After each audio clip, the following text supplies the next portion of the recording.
Itinerantur VIP. Soy Ciro el Grande, acompáñame.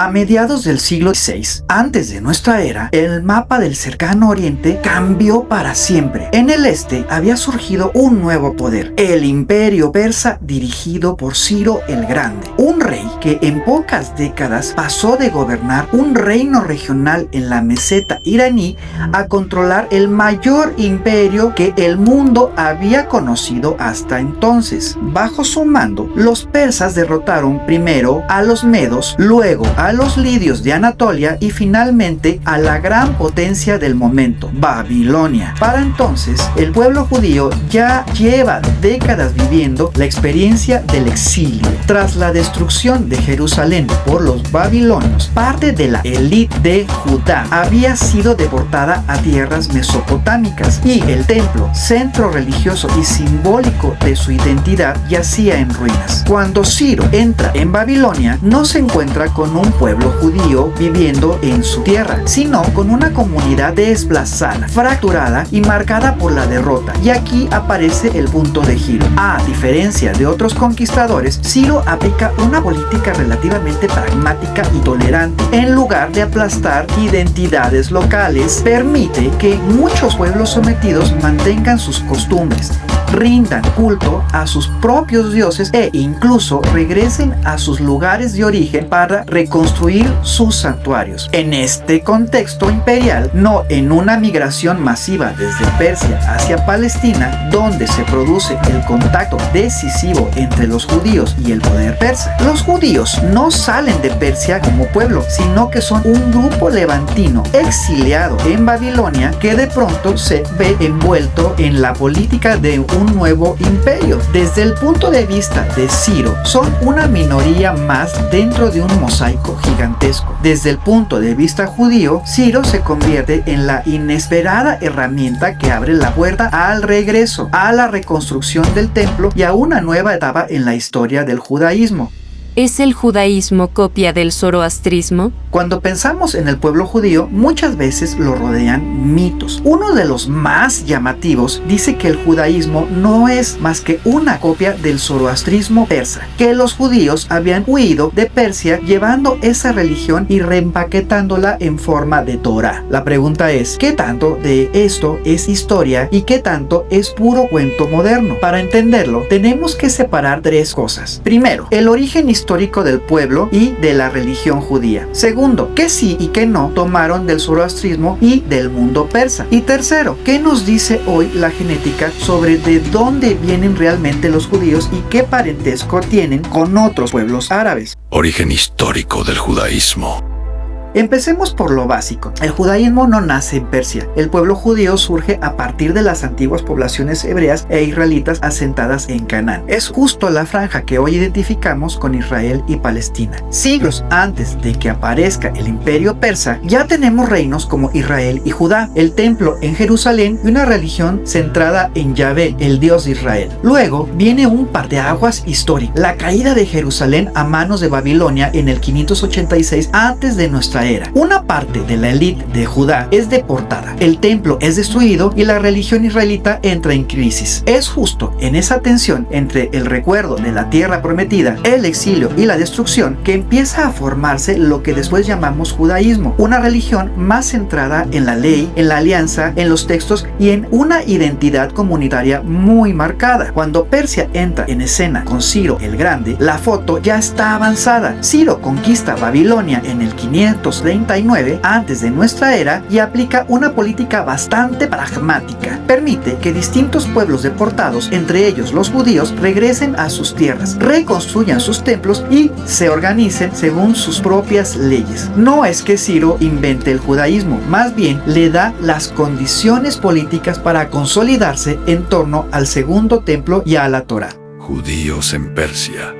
y el mito de la huida. A veces se dice que los judíos vienen de Persia. En realidad, lo que tenemos es otra cosa. Judíos en Persia, no judíos procedentes de Persia. ¿Cómo llegaron ahí? No por una huida religiosa, sino por oleadas de deportaciones previas, primero asirias y luego babilónicas. Cuando Persia hereda ese imperio, hereda también a esas minorías, entre ellas las comunidades judías repartidas por Mesopotamia e Irán. Tras el edicto de Ciro, algunos judíos regresan a Judea y participan en la reconstrucción de Jerusalén. Otros se quedan en el espacio persa y de ahí nace la vieja diáspora judía de Irán, Irak, Babilonia. Pero eso es diáspora, no origen. El núcleo étnico, lingüístico y religioso del pueblo judío sigue estando en el Levante, la franja de Canaán, no en la meseta iraní.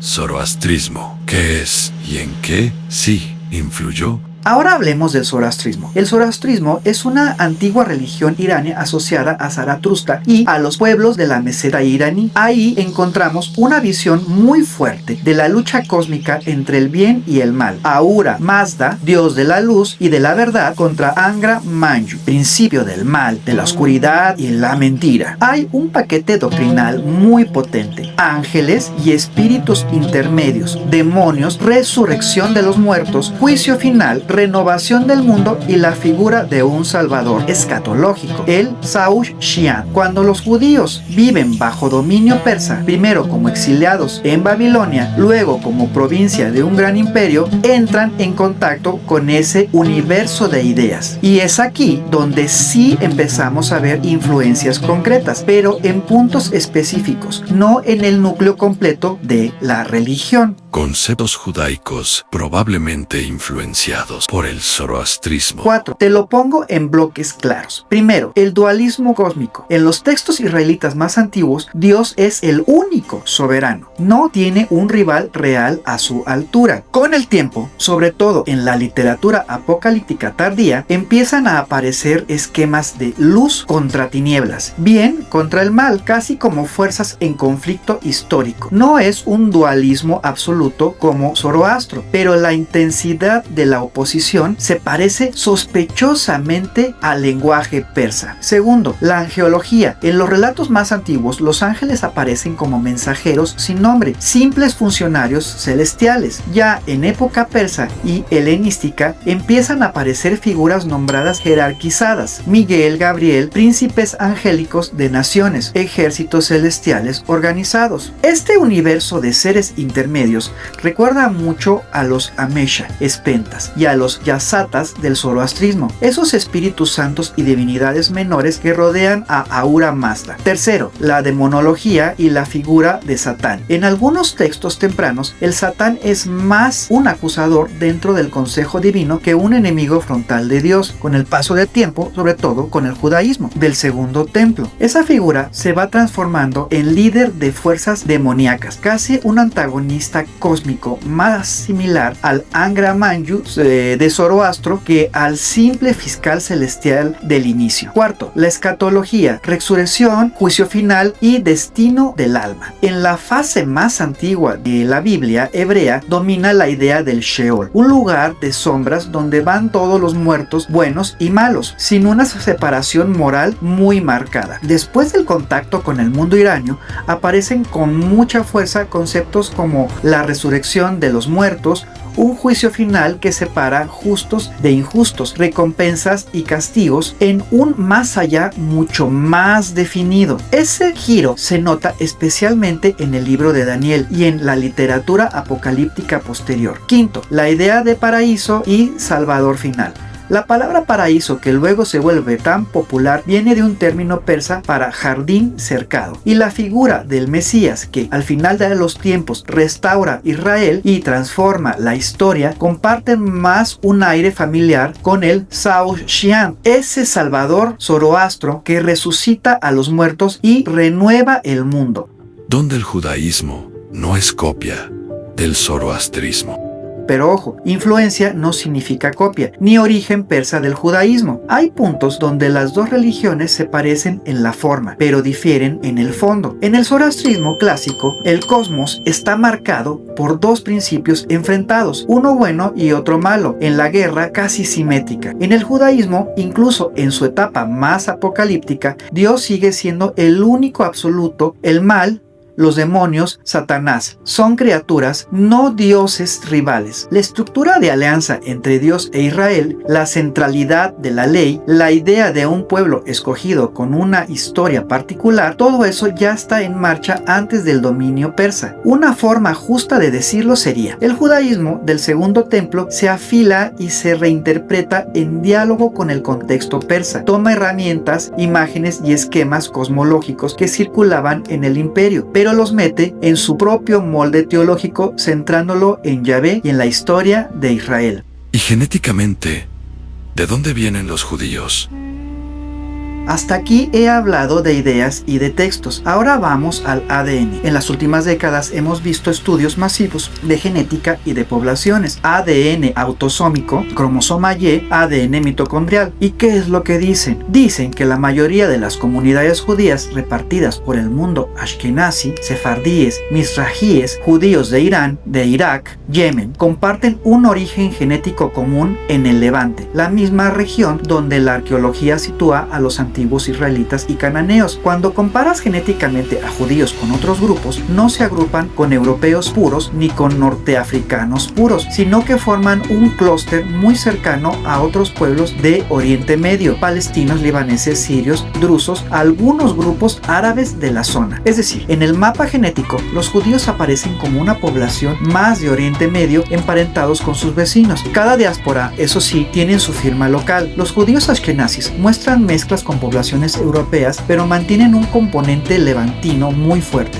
Los judíos del norte de África combinan ascendencia de Levante con norteafricana y algo de europea. Los judíos de Irán, Irak o Yemen se parecen mucho a las poblaciones no judías de esos mismos entornos, pero siempre con ese núcleo común levantino. Lo interesante es que varios pueblos señalan que los judíos y muchos árabes de Levante comparten una parte de su ascendencia con antiguas poblaciones cananeas de la Edad del Bronce. En otras palabras, más allá de religiones y conflictos modernos, genéticamente son primos, comparten ancestros profundos en la misma tierra. Religión, imperio y parentesco.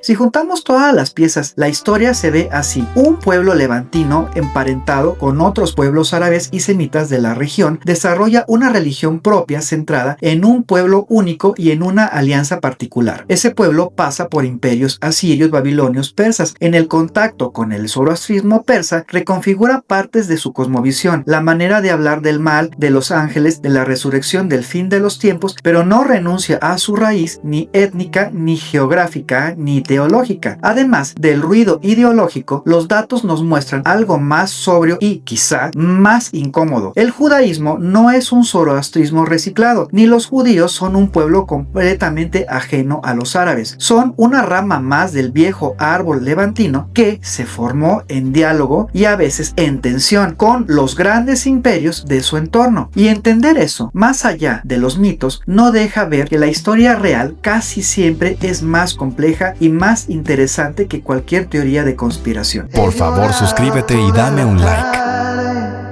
Caminando por la sed, sin decirte nunca nada, un secreto que me hace enamorarse de ti. Pienso que es mi fatalidad, la incertidumbre de mi amor. Y el tiempo se siente en soledad, la lluvia cae en el mar, es la misma soledad. Cada paso que yo doy es un